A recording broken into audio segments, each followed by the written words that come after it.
तबाही की इस बाढ़ में सबसे अहम जिम्मेदारी होती है एनडीआरएफ की। जितनी भी बाढ़ प्रभावित इलाके हैं वहां रेस्क्यू का मोर्चा एनडीआरएफ कर्मचारी संभालते हैं। क्या आप जानते हैं कि ये रेस्क्यू ऑपरेशन कैसे चलाए जाते हैं? चलिए इससे जुड़ी आपको खास रिपोर्ट दिखाते हैं।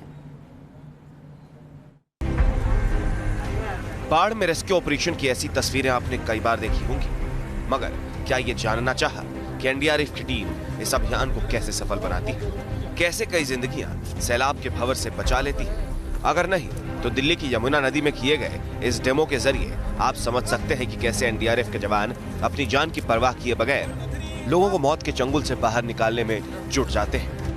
फ्लड रेस्क्यू ऑपरेशन करना कितना मुश्किल होता है आप इस डेमो से समझ सकते हैं। अभी हम उफनाती यमुना नदी पे मौजूद हैं और यहाँ पर आप देखिए कि एक बोट साफ तौर पर आपको नज़र आ रही होगी। ये वो बोट है कि जिसे रेस्क्यू करना है एनडीआरएफ की टीम को।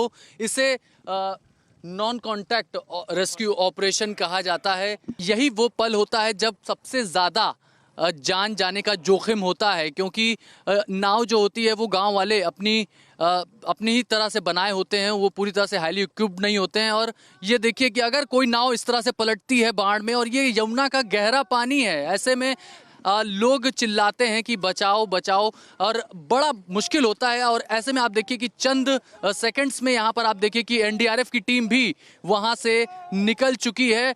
ये SAR ऑप्स में फ्लड में विक्टिम्स को बाहर रेस्क्यू करने के लिए काम आती है। ये इसका OBM है, आउटबोर्ड मोटर, जिसकी हेल्प से ये मूवमेंट करती है।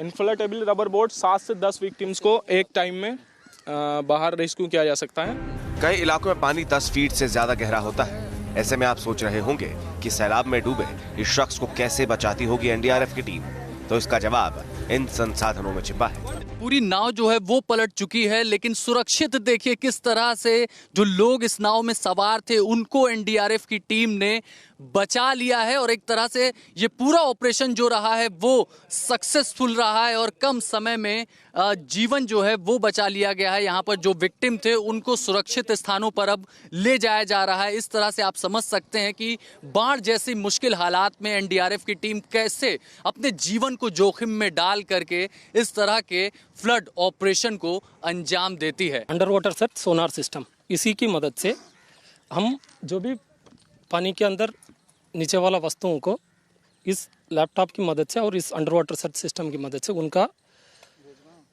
साउंडिंग इमेज हम देख सकते हैं, ताकि उस नीचे वाला ड्रोन केसेस है वो स्पॉट हो जाए। इस नाव में एक बार में 10 लोग बैठ सकते हैं। मतलब अगर 4 एनडीआरएफ कर्मचारी हैं तो 6 लोगों को एक बार में बचाया जा सकता है।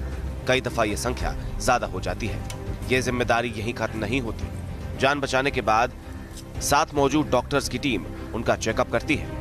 एनडीआरएफ की डीप डाइविंग टीम ने जिस शख्स की जान बचाई थी, डूब रहे थे ये, उनको अब रेस्क्यू किया जा चुका है, इवैक्यूएट किया जा चुका है और साइड में अब इनको रखा गया है। यहाँ पर एनडीआरएफ की मेडिकल टीम भी आप देख सकते हैं मौजूद है और जो फर्स्ट एड होता है वो अभी यहाँ पर दिया जा रहा है। पहले तो हम इन्हें बाहर निकाल के उनका पल्स वगैरह चेक कर लेंगे एंड फिर उसके बाद इससे बात करेंगे कि हाँ ठीक है या नहीं ठीक है इनसे, और फिर उसके बाद ऑक्सीजन वगैरह अप्लाई करते हुए, सी कॉलर लगाते हुए, और फिर उसके बाद फर्स्ट एड देके देन फर्दर रेफर कर देते हैं बड़े हॉस्पिटल में।